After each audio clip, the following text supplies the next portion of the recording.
If you are currently practicing the skill of mindfulness, you will find that it becomes very easy to silence the inner critic.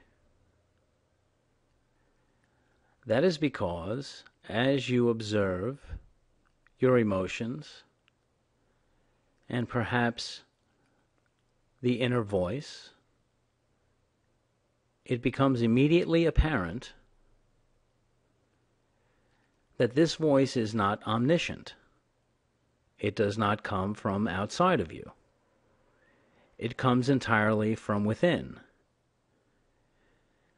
And you can see it quite easily as an artifact of your mind. And because you are practicing the skill of mindfulness and simply observing and allowing it to be, the inner critic's voice eventually peters out.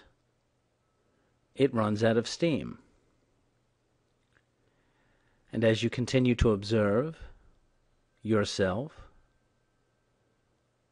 and observing the inner voice, the inner critic, you understand that it comes entirely from you.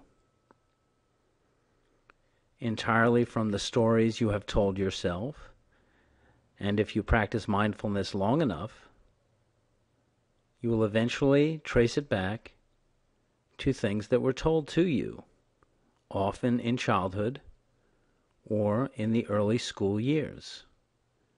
And so as you continue to practice observing yourself, listening to the critic, it becomes both quieter and less relevant. You realize it is an artifact,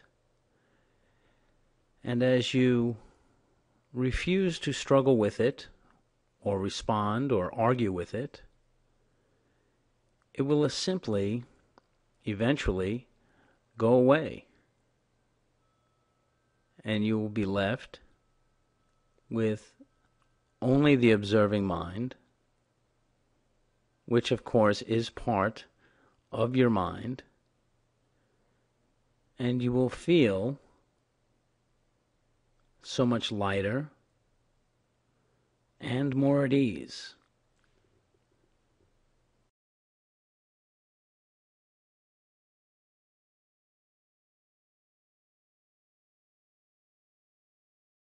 And because you continue practicing mindfulness, you will also eventually replace that inner critic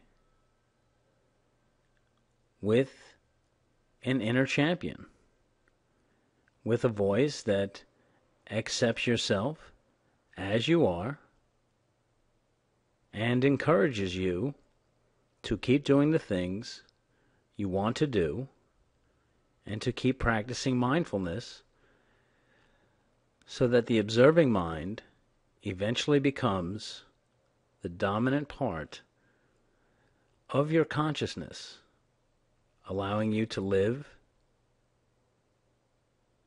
with much less anxiety and more focused on creating the life you want to lead.